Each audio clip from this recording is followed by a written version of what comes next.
Hello everyone, स्वागत है सभी का हमारे यूट्यूब चैनल में। आज के दिन में गणित कक्षा 10 वृत्तों से संबंधित क्षेत्रफल के एक ऐसे प्रश्न की बात करेंगे जो यूपी बोर्ड एग्जाम 2026 के लिए बहुत ही ज़्यादा महत्वपूर्ण है, क्योंकि यह प्रश्न यूपी बोर्ड एग्जाम 2024, 2023 और 2021 में कुल 4 अंकों में पूछा जा चुका है और बोर्ड एग्जाम में इसी तरह के प्रश्न आते हैं। ठीक है, तो जो है इस प्रश्न का बहुत ही आसान सा हल जानने के लिए वीडियो के अंत तक बने रहिएगा। तो चलिए अब हम फटाफट प्रश्न को पढ़कर प्रश्न को बहुत ही आसान तरीके से हल करना स्टार्ट करते हैं। जैसे कि हमारा क्वेश्चन दिया गया है, एक 4 सेंटीमीटर त्रिज्या वाले वृत्त के त्रिज्यखंड का क्षेत्रफल ज्ञात कीजिए।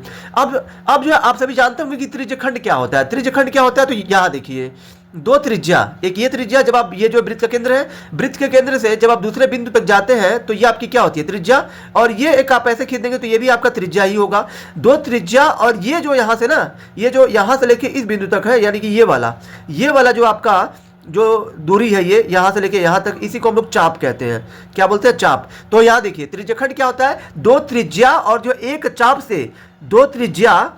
चाप से घिरे क्षेत्र को ही हम लोग क्या बोलते हैं, त्रिज्यखंड कहते हैं। तो ये आपका त्रिज्यखंड है। अब हमसे पूछा है कि त्रिज्यखंड का जो है यहाँ पे त्रिज्या दे दिया है, कितना दिया है, 4 सेंटीमीटर, यानी कि यहाँ पे आर का मान दिया है 4, और क्षेत्रफल ज्ञात कीजिए जिसका कोण 30 अंश है। यानी कि ये जो है ना, ये जो दोनों त्रिज्याएं सेंटर पे कोण बना रही है, यहाँ पे कोण बना रही है कितने अंश का, 30 अंश का। तो 30 अंश का हो गया। अब कह रहा है कि त्रिज्यखंड ज्ञात करिए ही, साथ ही संगत दीर्घ त्रिज्यखंड का भी क्षेत्रफल ज्ञात कीजिए। तो पहले आप इसका आप क्षेत्रफल ज्ञात कर लीजिए, दीर्घ वाला आसानी से निकल जाएगा। तो यहाँ देखिए, सबसे पहले तो यहाँ पे आपको लिखना है, यहाँ पहले तो आर का मान हमारा क्या दिया, त्रिज्या 4 सेंटीमीटर। उसके बाद आपको थीटा का मान कितना दिया है, थीटा का मान आपको, कोण को हम लोग थीटा कहते हैं, इसमें थीटा का मान 30 अंश है। अब यहाँ देखिए, आप सभी जानते होंगे कि त्रिज्यखंड का क्षेत्रफल बराबर क्या होता है, आप सभी को पता होगा, थीटा बटे 360 गुणे पाई आर स्क्वायर होता है। ये आपका त्रिज्यखंड का क्षेत्रफल होता है। ठीक है, थीटा बटे 360 गुणे पाई आर स्क्वायर।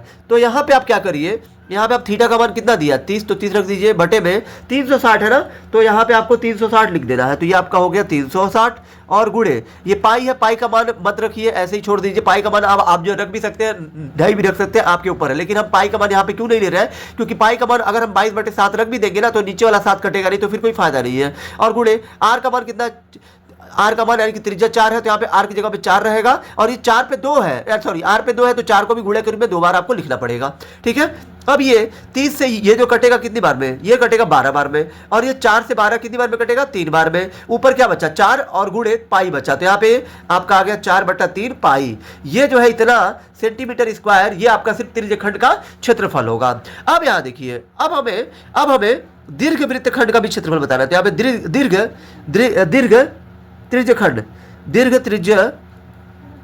खंड का क्षेत्रफल, दीर्घ त्रिज्यखंड का क्षेत्रफल। तो यहाँ देखिए, कभी भी अगर आपको दीर्घ त्रिज्यखंड का क्षेत्रफल निकालना हो, तो यहाँ देखिए, ये जो आपने क्षेत्रफल ज्ञात किया ना, ये वाला, ये इतने का, ये वाला जो आपने ज्ञात किया है, ये वाला, इसको छोड़ दीजिए। इसको छोड़कर बाकी जो ये वाला जो आपको दिख रहा है ना, ये वाला पार्ट, यही आपका दीर्घ त्रिज्यखंड में आ जाएगा, क्योंकि ये आपका जो छोटा है, ये आपका लघु है, और लघु को छोड़ देंगे तो ये जो बचा हुआ एरिया है ना, जो ये, इसी को हम लोग कहते हैं दीर्घ, यानी कि बड़ा क्षेत्र है, ये दीर्घ है। तो यहाँ पे दीर्घ त्रिज्यखंड के लिए आपको क्या करना है, पूरे वृत्त का क्षेत्रफल में से, यानी कि पूरे वृत्त का क्षेत्रफल का सूत्र क्या होता है, पाई आर स्क्वायर होता है। यानी कि वृत्त के क्षेत्रफल का सूत्र होता है पाई आर स्क्वायर। तो पाई आर स्क्वायर में से आप जब माइनस कर देंगे लघु त्रिज्यखंड, यानी कि यहां पे है माइनस लघु त्रिज्यखंड का क्षेत्रफल। तो यहाँ पे लघु त्रिज्यखंड का क्षेत्रफल। अब यहाँ देखिए, पाई है ना, पाई का पाई रहने दीजिए।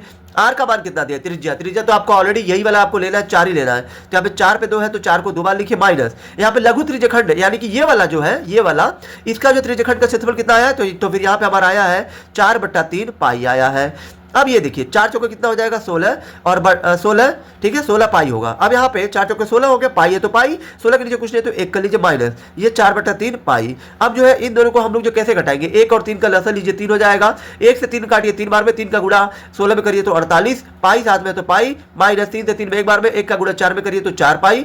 ठीक है। अब यहाँ देखिए, अगर हम 48 में से 4 घटाएंगे तो कितना आएगा, 48 में से 4 घटाएंगे तो 44, और बटा में 3 है तो 3, और ये पाई साथ में तो पाई, और इतना सेंटीमीटर क्यूब स्क्वायर, ये आपका दीर्घ त्रिज्यखंड यानी कि बड़े वाले त्रिज्यखंड का क्षेत्रफल होगा। आई होप कि आप सभी को ये वीडियो बहुत ही ज्यादा पसंद आई होगी। अगर आप हमारे चैनल पर नए हैं तो हमारे चैनल को लाइक, सब्सक्राइब और शेयर जरूर करें, जिससे यूपी बोर्ड से संबंधित 2026 बोर्ड एग्जाम से संबंधित इंपॉर्टेंट वीडियो की नोटिफिकेशन आपको मिलती रहे। धन्यवाद।